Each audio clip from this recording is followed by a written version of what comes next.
ఇప్పుడు మనం చెప్పుకోబోతున్న టాపిక్ ఏంటి అంటే భారతదేశంలో నేషనల్ పార్కుల గురించి అయితే మనం చర్చించుకుందాం.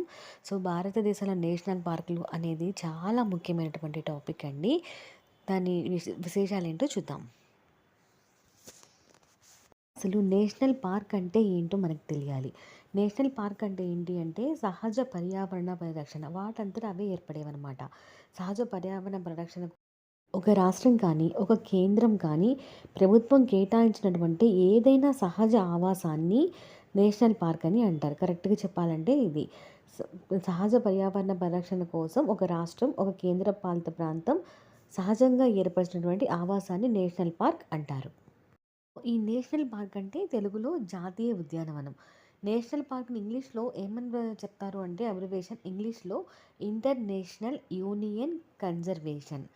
ఇంటర్నేషనల్ యూనియన్ కన్జర్వేషన్ అనేటువంటి నామంతో అయితే పిలుస్తారు నేషనల్ పార్కుని, జాతీయ ఉద్యానవనాన్ని. అని పిలుస్తారు ఇంటర్నేషనల్ యూనియన్ కన్జర్వేషన్. ఈ షార్ట్‌కట్ ఫామ్ వచ్చి ఐఎన్‌యూసీ.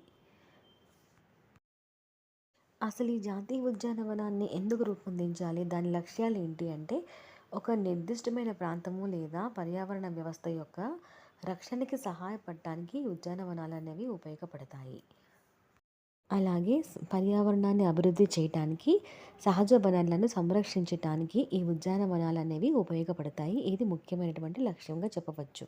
ముఖ్యమైన పాయింట్ ఏంటి అంటే జాతీయ ప్రభుత్వాలు తరచుగా జంతువులను అలాగే పక్షులను రక్షించటానికి ఆ స్థలాల్లో స్వేచ్ఛగా జీవించటానికి జాతీయ ఉద్యానవనాలు అనేవి ఏర్పాటు చేస్తాయి.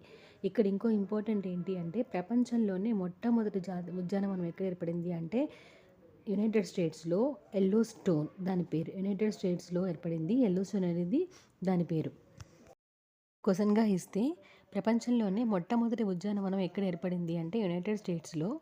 దాని పేరు ఏంటి అంటే ఎల్లోస్టోన్ అని చెప్పాలి. అదేవిధంగా ప్రపంచంలో మొట్టమొదటి జాతీయ ఉద్యానవనం లాగానే భారతదేశంలో మొట్టమొదటి జాతీయ ఉద్యానవనం నేషనల్ పార్క్ ఎక్కడ ఏర్పడింది అంటే ఉత్తరాఖండ్లో ఏర్పడింది. అది 1936లో ఏర్పాటు చేయడం జరిగింది. అలాగే 1970కి మొత్తం జాతీయ పార్కులు ఎంత ఉన్నాయి అంటే 1936 నుంచి 1970 వరకు 5 జాతీయ పార్కులు మాత్రమే ఏర్పడ్డాయి. కానీ ఇప్పుడు జాతీయ పార్కులు 100కి ఎబో అయితే ఉన్నాయి. ఉత్తరాఖండ్లో ఏర్పడిన మొట్టమొదటి నేషనల్ పార్క్ అనేది జాతీయ పార్క్ అనేది 1936లో అయితే ఏర్పాటు చేయడం జరిగింది. దాని పేరు ఏంటి అంటే Jim Corbett national park. Jim Corbett national పార్క్గా అయితే దీన్ని పిలుస్తారు. 1936లో ఉత్తరాఖండ్లో ఏర్పడిన తర్వాత 1955లో మధ్యప్రదేశ్లో ఏర్పాటు చేశారండి నేషనల్ పార్క్ని. దాని పేరు వచ్చి కాన్వార్ నేషనల్ పార్క్. 1955లో దీన్ని స్థాపించారు. 1955 సంవత్సరంలో తడోబా నేషనల్ పార్క్ని మహారాష్ట్రలో ఏర్పాటు చేశారు. 1955లో మధ్యప్రదేశ్లో కాన్వార్ నేషనల్ పార్క్ని ఏర్పాటు చేశారు. నెక్స్ట్ వచ్చి మధ్యప్రదేశ్లో మాధవ్ నేషనల్ పార్క్ని 1959లో అయితే స్థాపించారు. Madhav national park. Mount Abu అభయారణ్యం. మౌంట్ అబూ అభయారణ్యం అనేది రాజస్థాన్ రాష్ట్రంలో స్థాపించారు. అది 1960లో స్థాపించడం జరిగింది. నేషనల్ పార్క్ పన్నా జాతీయ ఉద్యానవనం. ఇది మధ్యప్రదేశ్ స్టేట్లో అయితే స్థాపించారు. 1973 సంవత్సరంలో స్థాపించడం జరిగింది. వైశాల్యం వచ్చి 292.85. కాజీరంగా జాతీయ ఉద్యానవనం. ఇది అస్సాంలో స్థాపించడం జరిగింది. 1974లో స్థాపించారు. దీని వైశాల్యం 471.71 కిలోమీటర్లు. బందీపూర్ జాతీయ ఉద్యానవనం కర్ణాటక స్టేట్లో స్థాపించారు. 1974లో స్థాపించారు. వైశాల్యం వచ్చి 874.21.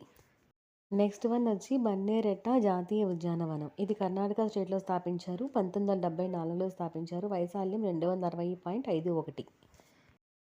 నెక్స్ట్ వన్ గిర్ జాతీయ ఉద్యానవనం. ఇది గుజరాత్లో స్థాపించారు. 1975లో స్థాపించడం జరిగింది. దీని వైశాల్యం వచ్చి 258.71 చదరపు కిలోమీటర్లు. జాతీయ ఉద్యానవనం మహారాష్ట్రలోను మధ్యప్రదేశ్లోను 1975లో స్థాపించడం జరిగింది.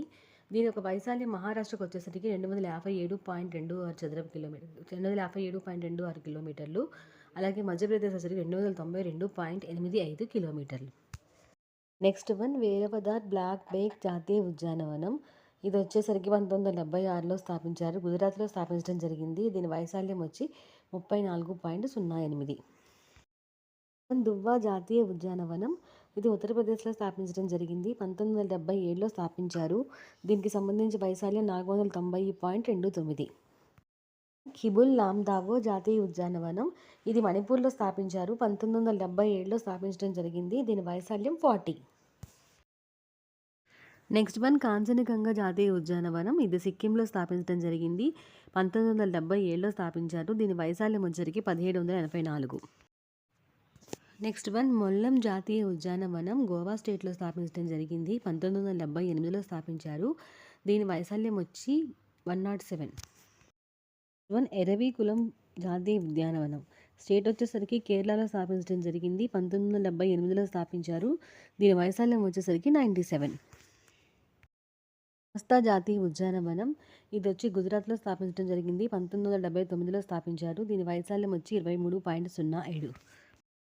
మొత్తం 106, 108 నేషనల్ పార్కులు అయితే ఉన్నాయి. అన్నీ కలిపి వీడియో చేద్దామంటే లాంగ్ వీడియో అవుతుంది. సో చేయలేకపోతున్నాను. ఇప్పటి వరకు అయితే చేశాను.